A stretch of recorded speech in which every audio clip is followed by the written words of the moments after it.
Stop sucking and get better at drawing backgrounds. You can't avoid it. If it's a weak link in your game, you need to address it head on. As the creator of Apple Black myself, I'm going to be giving a couple pointers about what I do and how I handle backgrounds, so make sure you watch the whole video. You're in the right place, so don't forget to like, subscribe, and hit the bell. If you're an aspiring artist, or in fact, you're already a comic artist right now, and you make comics, right?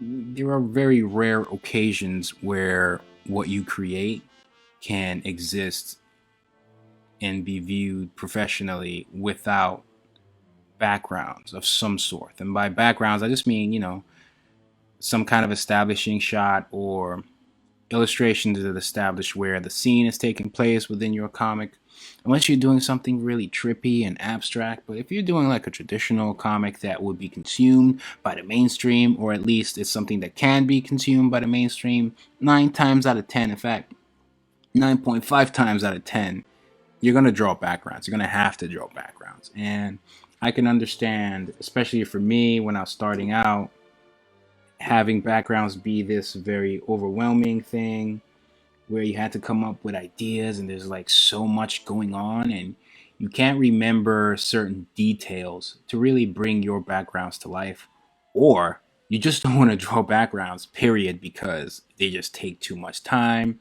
Like I said, they're intimidating and you're not confident enough to pull them off, and you just don't want to spend your time drawing backgrounds because you want to get to the cool nitty-gritty stuff. You just want to get straight to the drawings and such. I get it. I've been there.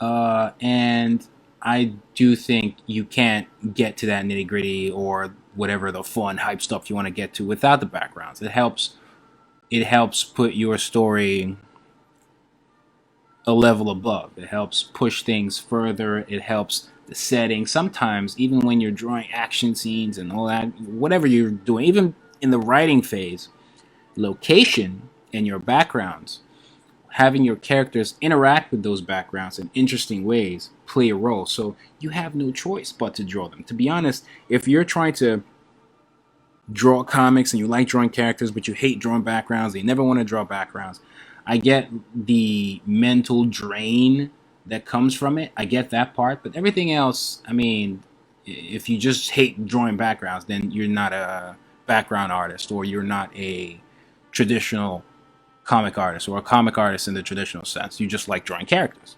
And so if you want to make comics, figuring out how to nail that part of your game is key. There's no way around it, right? How you figure it out, everybody has their different way of doing things. There are people who create their backgrounds maybe with 3D software because it's faster for them. There are people that draw it. There are people that have assistants. Whatever the case may be, you need to figure it out.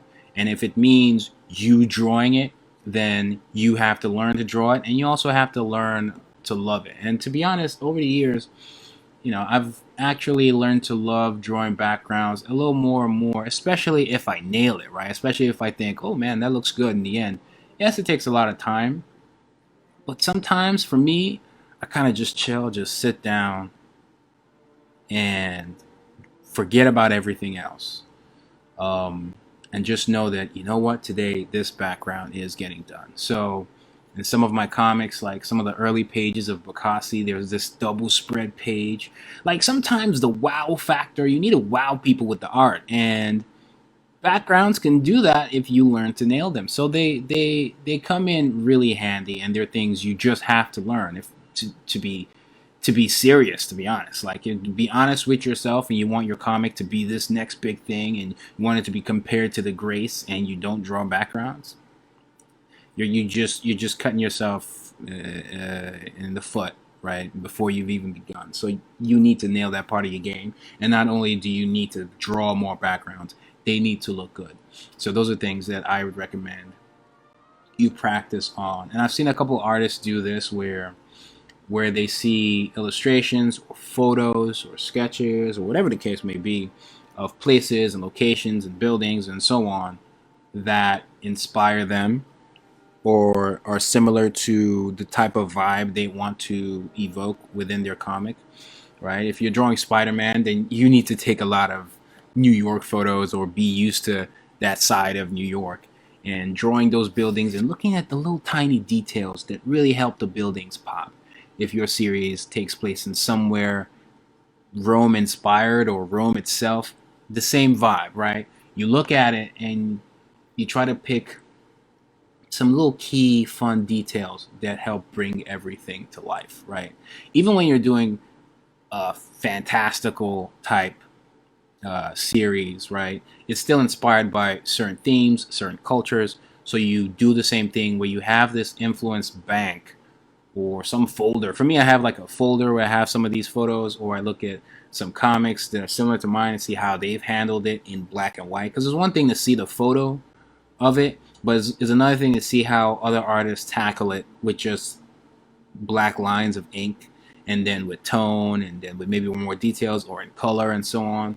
So I kind of look at everything, and I have like a folder where I stack it all. Another great source is Pinterest, right? Or, straight up Google. But the thing is, once you just jump into the internet, it's kind of endless. It's this endless pool, so it can actually feel a little more overwhelming because you're looking at a lot of stuff.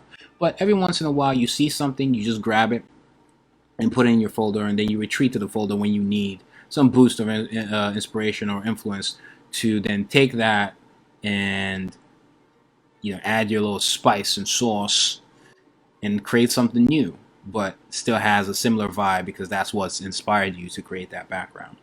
It could be backgrounds of like buildings, a city. It could be interior. What really makes a room feel like a room, right? There are a lot of times when you draw a character in a room and it's just empty. It's just they just live in a box. Do they live in a box? No, people don't live in boxes. Well, some people live in boxes, but you get what I'm saying. And definitely the point of all of this is just to say that backgrounds, whatever the case may be, you need to do your research to learn what you need to learn, know what you need to know to get to that next step, because they're definitely relevant. They're definitely important for you to know and learn to draw properly in order to take that next step, or at least give yourself a better chance of being seen, to wow your audience. And sometimes backgrounds are they're sometimes characters of their own, right? Where you come to a location for the first time in a series, and maybe it has this really daunting vibe, or it has a certain vibe that you want to get across to your characters, or it's a place that's very frequently visited in the series. Like it's almost its own character to a degree. So you have to design that, and you have to not rush it too. Like you have to actually take your time and do some concept work, and maybe even have several iterations of trying to figure out what the best look is. So all in all, just want to say backgrounds, they're important, and just wanted to share some thoughts and tips that you guys can use to put your own stuff together.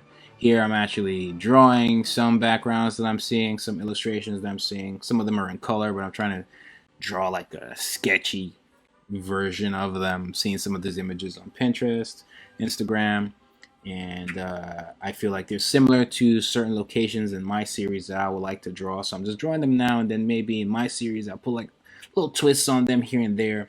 Also for my series, I might actually remove some of the details so it can help me work with time.